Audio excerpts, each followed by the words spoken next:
ഞാനിന്ന് കുറച്ച് സാധനങ്ങൾ തപ്പിയിട്ട് ഇറങ്ങിയതാട്ടാ. വേറെ ഒന്നല്ല, ഒരു കേക്ക് ഉണ്ടാക്കിയാലോ എന്ന് തോന്നി. അപ്പോൾ അതിന് വേണ്ട അത്യാവശ്യം സാധനങ്ങൾ വേണമല്ലോ. അപ്പോൾ അതൊക്കെ ഒന്ന് തപ്പാൻ വേണ്ടി ഇറങ്ങിയതാ. എവിടെ കിട്ടുക, എങ്ങനെ കിട്ടുക ഒന്നും അറിയില്ല. കുറേ കടകളിൽ കയറി ഇറങ്ങിയിട്ട് അവിടെ ഒന്നും ഈ ഐറ്റംസ് ഒന്നും കിട്ടാനില്ല. എനിക്ക് കേക്ക് ഉണ്ടാക്കുന്ന മോൾഡ് കിട്ടി, വേറെ ഒന്നും എനിക്ക് കിട്ടിയില്ല. കേക്ക് ഉണ്ടാക്കാൻ ഇറങ്ങിയിട്ടൊന്നുമല്ല, എല്ലാവരും ഇപ്പോൾ എല്ലാതും ഇറങ്ങിയിട്ടാണോ ചെയ്യുന്നത്? വെറുതെ ഒന്ന് ട്രൈ ചെയ്ത് നോക്കുക. അപ്പോൾ ഭയങ്കര ആഗ്രഹിച്ച് വന്നതാണ് ഞാൻ. അങ്ങനെ ഞാൻ ബസ് സ്റ്റോപ്പിലേക്ക് പോയപ്പോഴാണ് അതിൻ്റെ ഓപ്പോസിറ്റ് ഒരു ഷോപ്പ് കണ്ടത്. അപ്പോൾ അവിടെ ചെന്നപ്പോൾ പച്ച ഇംഗ്ലീഷിൽ അവർ അവിടെ എഴുതി വെച്ചിട്ടുണ്ട്, ഹോം ബേക്കേഴ്സിനുള്ള എല്ലാ സാധനങ്ങളും ഇവിടെ കിട്ടുന്നു. അപ്പോൾ പിന്നെ ഒന്നും നോക്കിയില്ല, കണ്ണടച്ച് അങ്ങോട്ട് കയറി നോക്കിയപ്പോൾ എനിക്കുള്ള എല്ലാ സാധനങ്ങളും അവിടെ തന്നെയുണ്ട്. അപ്പോൾ അത്യാവശ്യം വേണ്ട കുറച്ച് സാധനങ്ങളൊക്കെ പർച്ചേസ് ചെയ്തിട്ട് അവിടുന്ന് പോന്നു കേട്ടോ. ആദ്യമായിട്ട് ഉണ്ടാക്കുന്ന ആൾക്കാരാകുമ്പോൾ നമുക്ക് എന്താ ഏതാ എന്നൊക്കെ ഒരു കൺഫ്യൂഷൻ ഉണ്ടാവും.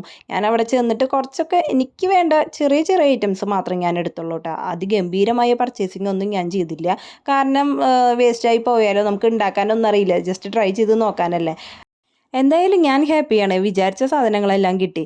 ഇനി കേക്കിൻ്റെ കാര്യം, അത് നമ്മൾ ആദ്യമായിട്ട് ട്രൈ ചെയ്യുന്നതാണ്, അതെങ്ങനെയാണെന്നുള്ളത് കണ്ടറിയാം.